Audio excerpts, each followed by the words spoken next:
Hello dear, आज हम सभी बहुपद यानी कि पोलिनोमियल्स के बारे में बातचीत करने वाले हैं। ठीक है, तो आप पूरा वीडियो को अंत तक से देखिएगा और एक कॉपी और कलम साथ में रख ले। ठीक है ना?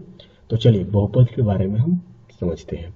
वह बीजीय व्यंजक जिसमें चर यानी कि एक्स वाई, उसका जो घात होनी चाहिए एक पूर्ण संख्या में होनी चाहिए। ठीक है, उसी को हम बहुपद कहते हैं। जैसे यहाँ पर देखिए, एक्स स्क्वायर प्लस 5, और मैंने यहाँ पर सही का निशान लगाया है। इसका मतलब हम आपको ये बताना चाहते हैं कि यह एक बहुपद है। अब सुन लीजिए इसका कारण क्या है। यहाँ पर जो चर है एक्स, इसका पावर 2 है। ठीक है, और 2 कैसी संख्या है? एक पूर्ण संख्या है। पूर्ण संख्या कहाँ से बच्चों शुरू होती है? जीरो से शुरू होती है। ठीक है ना? तो जीरो एक दो, तो दो आ ही गया, यानी कि दो एक पूर्ण संख्या है। ठीक है, यहाँ पर देखेंगे ये एक बहुपद नहीं होगा, दूसरा वाला ऑप्शन, इसीलिए मैंने यहाँ पर क्रॉस का चिन्ह लगाया है। ठीक है ना? समझिए इसका कारण क्या है। यहाँ पर आप एक्स का घात देख रहे हैं, -2 देख रहे हैं। ठीक है ना? और -2 एक पूर्ण संख्या नहीं है। पूर्ण संख्या जी शून्य से शुरू होती है बच्चों, इतना दिमाग में रखे रहो। ठीक है ना? यहाँ पर देखो y+9, और यहाँ पर y+9 में यहाँ पर मैंने सही का निशान लगाया है, यानी कि यह बहुपद है, क्योंकि y का घात कितना है? एक है, जो कि आपको दिखाई तो नहीं दे रहा है, लेकिन आपको समझना ये है कि y का पावर एक है। ठीक है ना? हाँ, वो स्पष्टता आपको दिखाई नहीं देता है। ठीक है ना? चलिए, रूट में y है -5। ठीक है, और यहाँ पर मैंने बताया कि ये भी बहुपद नहीं है। तो बच्चों इसका वजह क्या है ना? ये संख्या जो है रूट में है। अब कोई भी संख्या रूट में होती है तो आप उसका जो है घातांकीय रूप ऐसे इस तरह से लिखोगे, y का पावर 1/2। ठीक है ना? तो आप जो है ना, यहाँ पर 1/2 जो संख्या है यह एक पूर्ण संख्या नहीं है, इसलिए आप कहेंगे कि रूट में y -5 यह भी हमारा बहुपद नहीं है। ठीक है, यहाँ पर देखेंगे x plus x square plus root में एक्स, यह भी आपका बहुपद नहीं है। तो आप ऐसे समझो ना कि कोई भी संख्या, कोई भी चर, ठीक है ना, एक्स वाई अदर्स, कोई भी ऐसा चर एक्स वाई अगर आपको रूट में दिखाई दे दे तो साफ साफ शब्दों में कह दो कि वह बहुपद नहीं है। ठीक है ना? और एक और बात, यहाँ पर देखो, वह 1/x+7 है, और हमने इसको भी कहा है कि यह बहुपद नहीं है। ठीक है ना? इसका वजह क्या है? देखो, 1/x लिखा हुआ है, इसका पावर 1 है। ठीक है ना? छिपा रहता है, अगर ये ऊपर जाएगा यानी कि x का पावर -1 हो जाएगा, और हम जानते हैं कि -1 एक पूर्ण संख्या नहीं है। ठीक है, यहाँ पर देखो, क्या ये बहुपद है? सोचो, तुम भी सोचो जरा। x+5x² -1, सोचो, यहाँ पर x का घात 1 है, पूर्ण संख्या है। ठीक है, यहाँ पर x का घात 2 है, यह भी पूर्ण संख्या है, इसलिए हमने कहा कि यहाँ ये बहुपद है। तो देखो बच्चों, सबसे आसान तरीका मैं तुम लोग को बता दे रहा हूँ कि कौन बहुपद होगा, कौन बहुपद नहीं है। ठीक है ना? इसका एक बेहतरीन उपाय आपको बता देता हूँ। कोई भी अगर चर एक्स या वाई, ठीक है ना, अगर आपको रूट में दिखाई दे दे तो कह दो कि वो बहुपद नहीं है। अगर वो बटा में दिखाई दे दे, साफ साफ शब्दों में कह दो वो बहुपद नहीं है। ठीक है ना? और कोई भी चर का अगर पावर माइनस में कोई भी संख्या रहे तो आप बता दो कि वो बहुपद नहीं है। ठीक है, ऐसे आप कई सवालों को लगा सकते हैं जो कि आपके एग्जाम की दृष्टि से बेहद इंपॉर्टेंट होता है। ठीक है ना? चलिए अब आगे पढ़ लेते हैं कुछ। अब देखिए बच्चों, बहुपद के हम आपको प्रकार पढ़ाते हैं। ठीक है ना? तो बहुपद के प्रकार हम दो तरह से पढ़ाएंगे, एक घात के आधार पर पढ़ाएंगे और एक पद के आधार पर पढ़ाएंगे। ठीक है ना? तो हमने बताया शून्य बहुपद। ठीक है ना? तो शून्य बहुपद में देख लो, यहाँ पर जो चर एक्स है इसका घात कितनी है? शून्य है, इसलिए इसको हम शून्य बहुपद बोलेंगे। ठीक है ना? अच्छा, एक और चीज, किसी भी अंक का पावर बच्चों 0 होता है ना, तो उसका मान 1 होता है। जैसे 3x⁻0, तो 3 गुने x⁻0 है, इसका मान 1 हो गया, तो इसका मान कितना हो गया? 3 हो गया। ठीक है ना? तो आप 3x⁻0 लिखें या आप उसे 3 लिखें। ठीक है ना? 3 भी बहुपद है और 3x⁻0 भी एक शून्य बहुपद की श्रेणी में आते हैं। ठीक है ना? यहाँ पर देखो 5y⁻0, तो यहाँ पर जो चर y है इसका घात कितनी है बच्चों? 0 है, तो हम क्या कहेंगे? शून्य बहुपद कहेंगे। क्यों? क्योंकि यहाँ पर चर का घात शून्य है ना? समझ में आ रहा है? चलिए आगे समझते हैं। रैखिक बहुपद। रैखिक बहुपद की परिभाषा होती है कि जिसमें चर का घात अधिकतम घात, ठीक है ना, जिसमें चर का अधिकतम घात 1 होना चाहिए। जैसे देखिए यहाँ पर 1 है ना, चर का घात तो है, ये रैखिक बहुपद है। यहाँ पर देखिए चर y है, इसका घात कितना है? 1 है, तो ये भी रैखिक बहुपद है। यहाँ पर भी चर 8 से तीसरा घात कितना है 1 है, तो यह भी रैखिक बहुपद है। छिपा रहता है बच्चों, आपको दिखाई तो नहीं देगा लेकिन आपको समझना है यहाँ पर, ठीक है ना। चलिए अब हम पढ़ते हैं द्विघात बहुपद। तो नाम में ही काम छिपा हुआ है, द्विघात बहुपद यानी कि आपको चर का घात कितना दिखाई दे देगा 2 दिखाई देगा। देखिए यहाँ पर भी चर घात 2 है, यहाँ भी चर घात 2 है, तो ये द्विघात बहुपद की श्रेणी में आ जाएगा, ठीक है ना। अब चलते हैं त्रिघात बहुपद। तो सीधी सी बात है, त्रिघात बहुपद में घात कितना होगा अधिकतम 3 होगा। देखिए देखिए, है ना।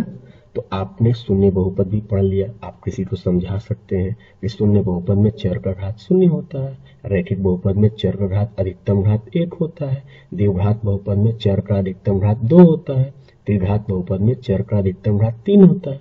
क्लियर हो गया। चलिए लिख लीजिए, आप भी आगे बढ़ जाते हैं। अब लिखा है बहुपद के प्रकार। फिर मैं प्रकार पढ़ा रहा हूँ और वो किसके आधार पर पढ़ा रहा हूँ, पद के आधार पर। अब जैसे यहाँ पर देखिए मैंने लिखा एक पदी बहुपद, तो सीधी सी बात है एक पदी बहुपद। फिर यहाँ पर मैंने लिखा द्विपदी बहुपद, फिर यहाँ पर मैंने लिखा त्रिपदी बहुपद। तो इसमें देख लीजिए सिर्फ एक ही पद है, यहाँ भी देख लीजिए एक पद है, यहाँ भी सिर्फ एक पद है, यहाँ पर भी सिर्फ एक पद है, तो ये सब एक पदी बहुपद में आ जाएंगे। और यहाँ पर देखिए यहाँ पर 2 पद हो गया। पद कौन बांटता है बच्चों, प्लस या माइनस का चिन्ह बांट देंगे, तो ये 2 पद, एक ये और एक ये, 2 पद हो गए ना। फिर देखो यहाँ पर एक पद ये हो गया और एक पद ये हो गया, 2 पद हो गया। फिर यहाँ पर देख लो एक पद ये हो गया और एक पद ये हो गया, 2 पद हो गया।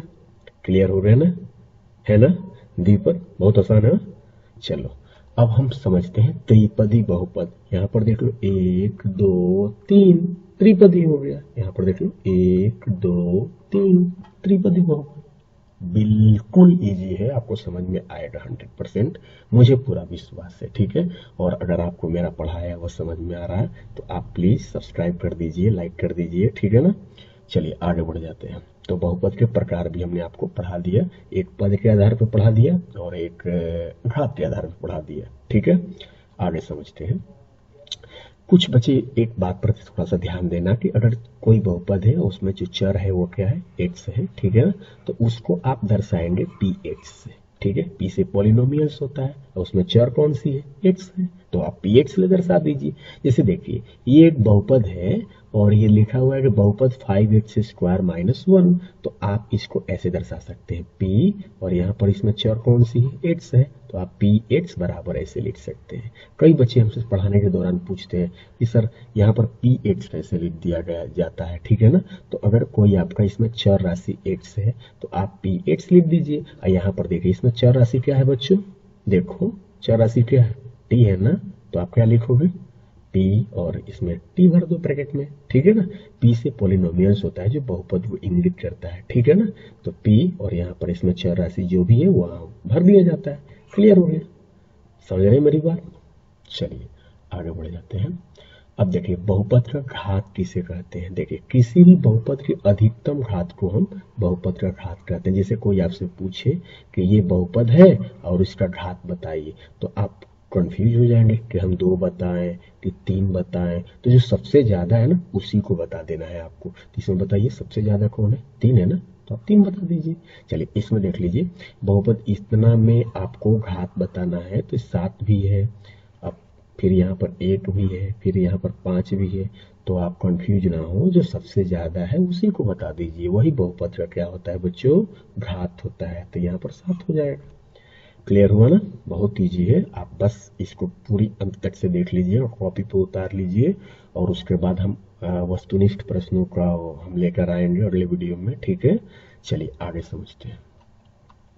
अच्छा हाँ, ये भी होता है कि बहुपद को मानक रूप में लिखे, ठीक है ना। अब मानक रूप कैसे लिखा जाता है, तो एक एग्जाम्पल के द्वारा हम आपको समझाने का प्रयास करते हैं। जैसे देखिए 5x minus 3x square plus 7x³ minus 5, इसका मानक रूप आपसे पूछ रहा है। तो देखो जो सबसे यहाँ पर जो चर का अधिकतम घात है उसको पहले लिख दो। जैसे यहाँ पर देखो 1 है, यहाँ 2 है, यहाँ 3 है ना। यहाँ पर x का घात यहाँ पर वैसे 0 भी तुम लिख सकते हो, है ना। और x का पावर 0 का मान क्या होता है, बोलो बोलो बोलो, x का पावर 0 का मान 1 होता है और 1 में 5 से गुना होगा तो 5 होगा, है ना।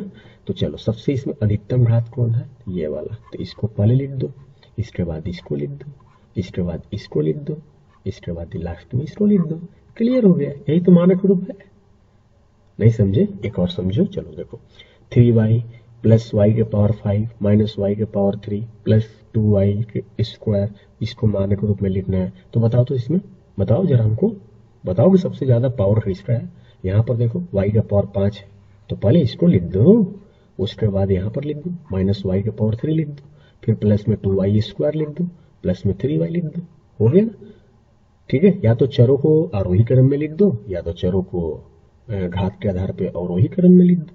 ठीक है ना? तो यहाँ पर देखो 5 तब 3 तब 2 तब 1 है ना, इसी को बोलते हैं मानक रूप। समझ में आया? चलिए आगे बढ़ते हैं। अब देखिए, बहुपद का शून्यक, आपको बहुत ऐसे प्रश्न मिलेंगे जिसमें कहेगा कि बहुपद का शून्यक निकाले, मूल निकाले। ठीक है ना? तो बच्चे समझ नहीं पाते हैं ये शून्यक, ये मूल, ये सब क्या चीज होती है। मैं आपको समझाने का बेहतरीन ढंग से प्रयास करता हूँ, ध्यान देना। जैसे आप सीधा इस पर आइए, मैं कहूँ कि x+5 का शून्यक निकाले। ठीक है ना?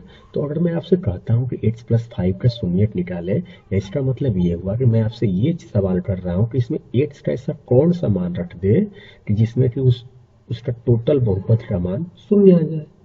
तो जैसे आप यहाँ पर देखिए, x+5 बराबर मैंने 0 लिख दिया और x बराबर +5 उधर चला गया -5। यानी कि देखिए, अगर x+5 है और हम x की जगह पर -5 रख देते हैं तो पूरा का मान कितना आ जाएगा? 0। इसीलिए हम कह सकते हैं कि x का एक शून्यक आपका -5 हो जाएगा।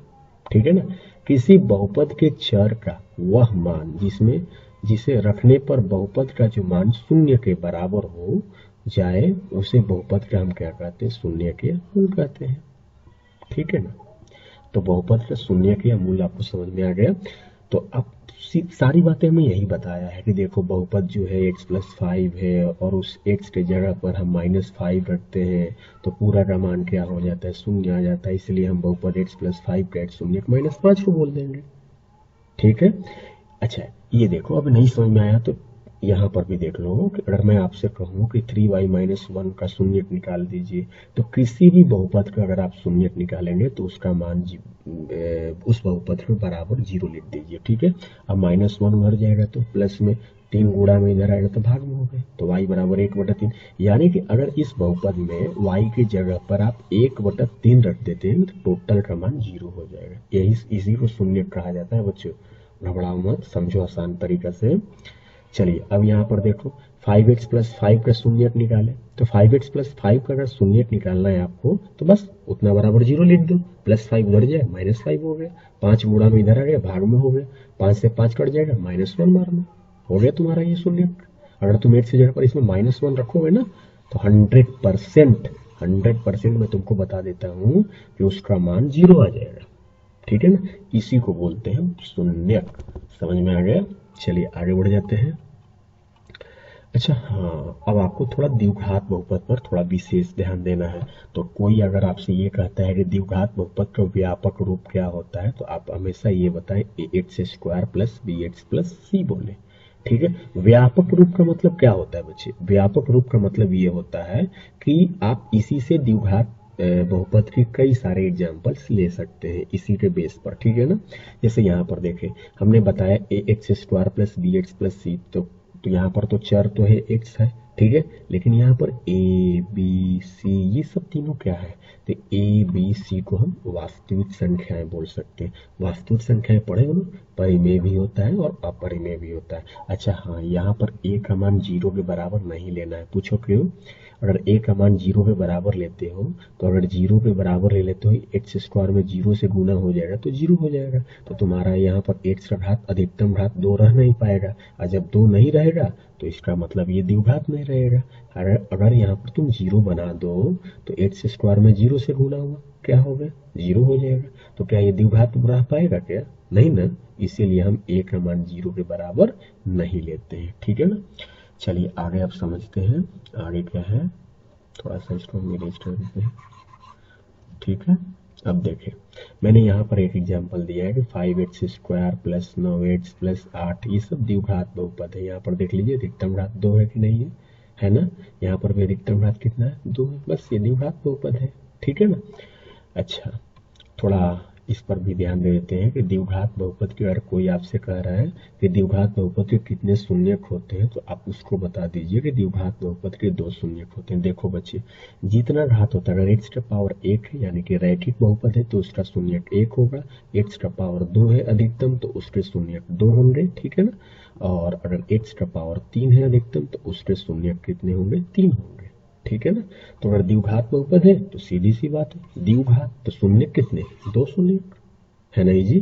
द्विघात बहुपद है तो 2 शून्यक। और कौन कौन से हम इसको याद रखें? एक अल्फा होता है और दूसरा जो होता है वो बीटा होता है, ठीक है ना। एक अल्फा और दूसरा कौन सा बताना है आपको? बीटा। फिर से मैं पूछ रहा हूँ, द्विघात बहुपद के कितने शून्यक होते हैं? चलिए बताइए, द्विघात बहुपद के कितने शून्यक होते हैं? तो एक अल्फा और दूसरा बीटा होता है, ठीक है ना। अच्छा चलिए, द्विघात बहुपद के शून्यक और गुणांकों के बीच संबंध आपको बताते हैं। एक बात बच्चे ध्यान देना कि जो एक्स स्क्वायर होता है ना, उसका जो गुणांक होता है उसे ए बोलते हैं, और जो एक्स होता है उसका गुणांक उसे बी बोलते हैं, और बाकी जो बचे उसे सी बोलते हैं, ठीक है ना। तो थोड़ा सा ये शून्यक और गुणांकों के बीच संबंध देख लीजिए।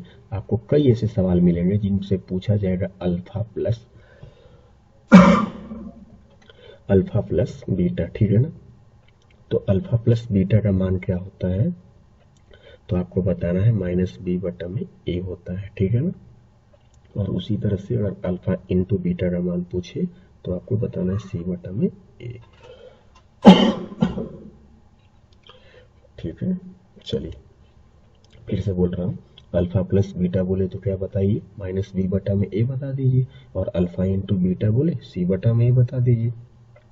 वैसे अल्फा प्लस बीटा को आप क्या कहेंगे? इसे कहेंगे मूलों का योग, ठीक है ना। अरे भाई जोड़ है ना, तो बस योग बोल दीजिए। और यहाँ पर इनटू है ना, यानी कि मूलों का गुणनफल।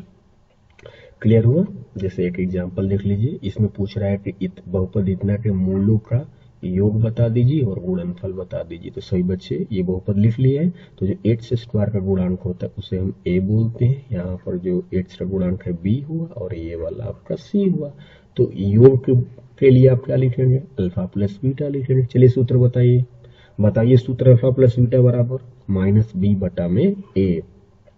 तो ये माइनस का माइनस हो गया, b का मान देख लीजिए 5 रख दीजिए, और a का मान कितना है? 3 है, हो गया आपका -5/3। अल्फा इंटू बीटा क्या होता है? c/a होता है। c का मान क्या है? 6 है। a का मान क्या है? 2 है। 6/3 यानी 2 आंसर। तो बहुत इंपॉर्टेंट है कि अल्फा प्लस बीटा क्या होता है, अल्फा इंटू बीटा क्या होता है, 10वीं क्लास के लिए बेहद इंपॉर्टेंट है, ठीक है। मैं आपको अगले वीडियो में ऑब्जेक्टिव क्वेश्चंस लाऊंगा, उसको देखिएगा। सारा खेल इसी पर है, जो जितना मैं बता रहा हूँ उसको एक कॉपी पर लिख लीजिए, ठीक है ना। उसके बाद आपको सारा का सारा क्वेश्चन समझ में आ जाएगा जब मैं ऑब्जेक्टिव लगाऊंगा, तो ठीक है ना। चलिए अब आगे समझते हैं त्रिघात बहुपद। तो त्रिघात बहुपद भी समझ जाइए, इसका व्यापक रूप होता है ax³ plus bx² plus cx plus d, यानी अधिकतम घात कितना हो गया? 3 हो गया। यहाँ a b c d ये सब कैसी है? वास्तविक संख्या है, और a बराबर नहीं होना चाहिए 0 के। क्यों नहीं होना चाहिए? क्यों नहीं होना चाहिए? हो जाएगा तो कौन सा पाप हो जाएगा? तो पाप हो जाएगा। देखिए ध्यान से, अगर यहाँ पर a की जगह पर 0 रख दीजिएगा तो 0 में x के पावर 3 से गुना करिएगा तो 0 हो जाएगा। तो आपका ये वाला रहबे नहीं करेगा। तो ये जब रहेगा नहीं तो सीधी सी बात है कि आपका जब त्रिघात दिखाई ही नहीं देगा तो किस आधार पर आप कह सकते हैं कि यह एक त्रिघात बहुपद है? इसलिए ए का मान 0 के बराबर मत लीजिएगा, है ना। चलिए आगे समझते हैं। ये जितने भी सारे एग्जाम्पल्स हैं ये सब त्रिघात बहुपद के ही एग्जाम्पल्स हैं, ठीक है ना बच्चों। आगे समझते हैं। चलिए मैंने तो पहले ही बताया कि अगर एक्स का घात 1 हो तो शून्यक 1 होगा, एक्स का घात 2 हो तो शून्यक 2 होगा, एक्स का घात 3 हो तो शून्यक 3 होगा। तो बताइए त्रिघात बहुपद के पूछ रहा हूं मैं, बताइए जल्दी, त्रिघात बहुपद के कितने शून्यक होते हैं? खुद सोचिए। तो 3 शून्यक होते हैं, तो एक अल्फा, दूसरा बीटा, तीसरा गामा। क्लियर? आगे बढ़ते थोड़ा सा इसको याद रख लीजिए, मैं आपको सवाल में इसकी हेल्प से सवाल सॉल्व करूंगा, ठीक है। Alpha plus beta plus gamma मत पूछे, -b/a बताइए। Alpha into beta plus beta into gamma plus gamma into alpha बराबर पूछे c/a बताइए, और alpha into beta into gamma पूछे -d/a बता दीजिए। क्लियर हो गया? चलिए अब आगे थोड़ी सी लास्ट पॉइंट है कि रैखिक बहुपद के कितने शून्यक होते हैं, एक, द्विघात बहुपद के दो, त्रिघात बहुपद के तीन। ठीक है बच्चों, तो हम अब सभी अगले वीडियो में क्या करने वाले हैं, बहुपद के जितने भी ऑब्जेक्टिव सवाल है सारा सारा मैं लाऊंगा, ठीक है ना। तो आप प्लीज, आपसे रिक्वेस्ट है कि आप इस वीडियो में जितनी भी बातें बताए हैं ना बहुपद से, वो सब के सब इम्पोर्टेंट है। आप एक कॉपी पर एक बेहतरीन नोट्स बनाइए, उसके बाद आप उसको एक दो बार पढ़िए, आपको 100% समझ में आएगा, ठीक है ना। ओके बच्चों, धन्यवाद।